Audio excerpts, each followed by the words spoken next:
Hi, Warren. This is Renee. Hey, Renee. Good morning. How are you? Hey, I'm doing great. Great. Let me put you on hold, and we'll pick you up in a minute. Okay. We've got 4 great products to talk about. We explore jazz from its African roots through its history. We look at the jazz scene of today and beyond. This program is not just for the hardcore jazz fan, but also people who are just discovering jazz, especially young people who can get a new appreciation of what jazz is, ensuring that the great jazz tradition will continue well into the future. That's Transart Presents Jazz in the Valley, Wednesday nights from 7 to 9 here at Radio Kingston, 1490 WKNY. Or you can listen anytime on our archive at radiokingston.org. And remember, it don't mean a thing if it ain't got that swing. It's 9 away from 9 o'clock. We'll update your world of national news in just a few minutes. Hank Rose standing by with a local news update to follow. Right now, Renee Rice is with us. She is a toy and game reporter for DailyLounge.com.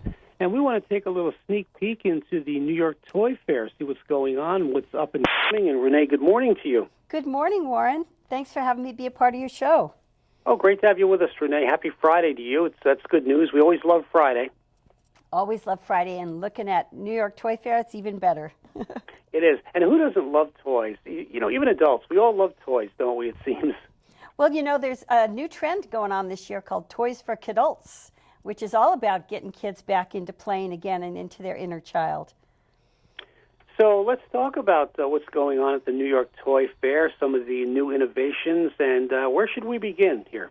Well, let's take a look at Lego DUPLO. They're actually celebrating their 50th anniversary this year. So the DUPLO bricks were created for toddlers to develop their motor skills with these chunkier Lego bricks. So they're designed for their smaller hands, and it doesn't really get more iconic than their new play set, which is the DUPLO Fire Station. So that invites kids into their communities to build and play with something they recognize in a safe and fun way. So there's both a male and a female firefighter.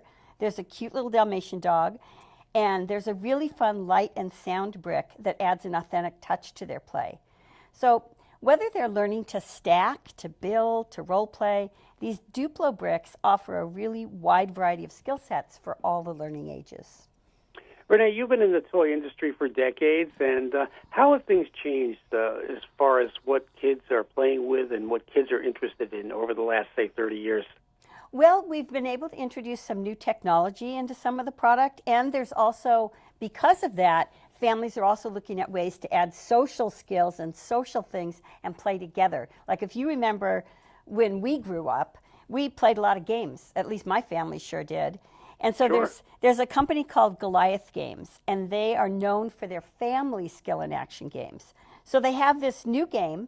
It's called Hydra Strike, and you can really make a splash with this one. So it's a head-to-head pinball game. It's a tabletop game, and you need fast fingers because you got to shoot the ball into your opponent's goal. And when you score, your opponent will get sprayed in the face with water. So it's really fun. And since the sprayer is aimed at both players, when you strike, you have to move back or else you'll get wet too. And the first player to score wins 5 times. And then they win the game. Growing up, I always loved to build. We had Lincoln Logs. I had Legos as well and the Erector sets. Anything going towards that trend this year as far as building? Actually, there's some new building sets that combine some technology because we know in the schools, kids are being introduced to coding and programming and STEM concepts. So there's a new company called Pi Technology, and they've introduced these robots for kids. They're called Pibots, and this is a new coding robotics kit.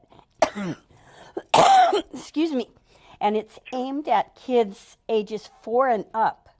So it helps kids grow, develop, and play, but it turns their screen time into playtime. So kids can actually program and code 6 different pre-designed Pibots, or they can create their own robot because there's over 150 uniquely shaped, easy-to-grip blocks. They have rounded edges, and they'll inspire kids' imagination with this tangible hands-on learning.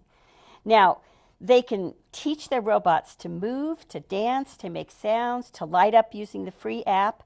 And there's even an augmented reality puzzle portion. So there's 30 different interactive augmented reality puzzles.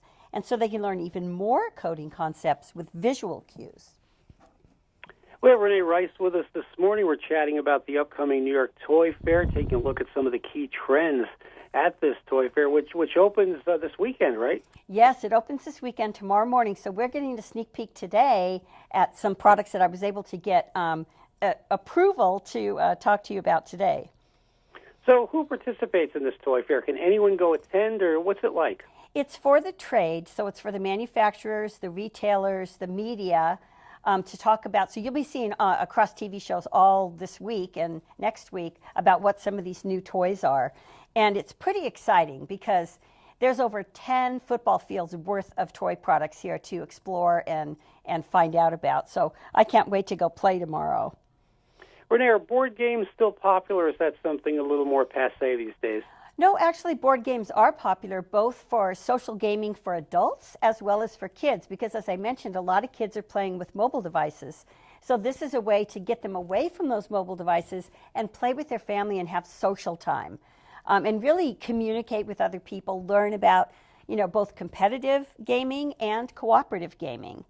And there's also a lot of imaginative play. For example, there's this company called Sharing Land, and they build these they have a Space Odyssey playhouse, for example, that I love. So it's 4 feet round. It's 4 feet tall, 4 feet round. It's a really big play set so kids can play inside or outside of it. They can explore the entire galaxy with their imagination, and it comes with wearable space gear. So they've got jetpacks they can put on. There's 3 little Martians. There's space goggles, armbands, communicator bracelets, and they're all made of 80% recycled materials.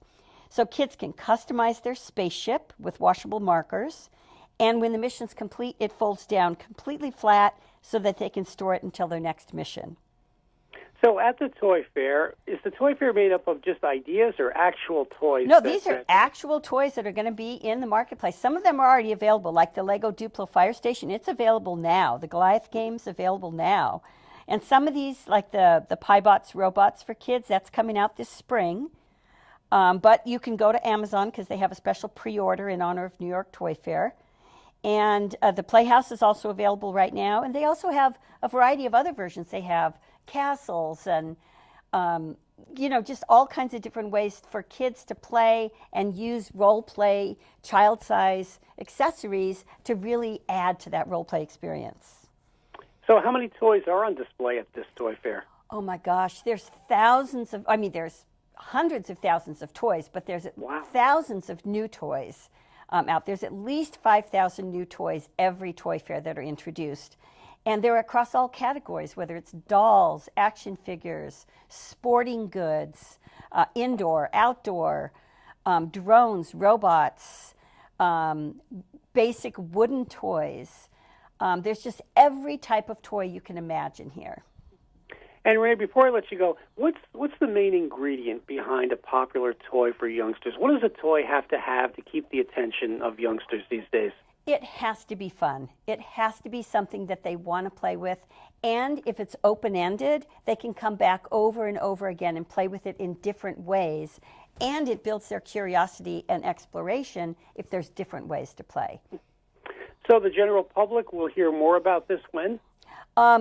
Starting today with our radio show with you, and also on TV, et cetera, and there'll be newspaper articles, and so it'll start, happening. People are wanting to find out what's happening, both for, Easter coming up, Earth Day, all throughout the year people buy toys.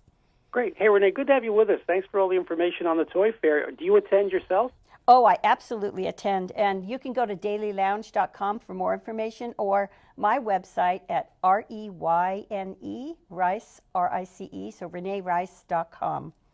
Perfect. Thanks so much for dropping by to chat with us today. Appreciate that. Oh, thanks, Warren, for having me as a part of your show. Yep, pleasure. Thank you. Thanks. Bye-bye. Have a good weekend. So we've got news coming up next. It's 9 o'clock here at Radio Kingston, 1490.